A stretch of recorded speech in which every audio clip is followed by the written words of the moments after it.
In this tutorial, I'll show you how to enable secure boot on your ASUS laptop. So the first thing we need to do is head over to your computer, and we're just going to come over to the Start menu and search for System Information.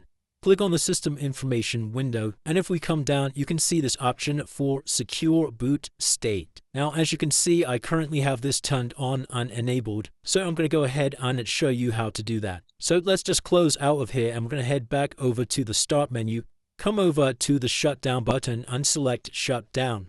We're then going to restart our computer, and you're going to tap on the F2 key to bring up the BIOS settings menu. From here, we're going to head over to F7 on our keyboard, and this will bring up the advanced BIOS settings. Then use the right arrow key to come across to security, and we need to scroll down to secure boot and hit enter. Then come down once again to secure boot control and hit enter once again. Then just make sure you have this option here enabled. And then finally, we're going to come down to key management at the bottom here, and just make sure all 5 keys at the bottom here are set to factory.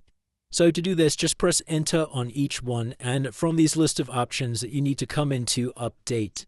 So just go through the steps for each of these 5 keys, make sure they're all set to factory. So once these 5 keys are set to factory, like you see on the screen now, then we're going to come over to the Save and Exit tab, and we're just going to save our changes and exit out of the BIOS window. And it's as simple as that, guys. That's how you enable secure boot on your ASUS laptop. If you did find this video useful, then please consider dropping a like and subscribing. Until next time.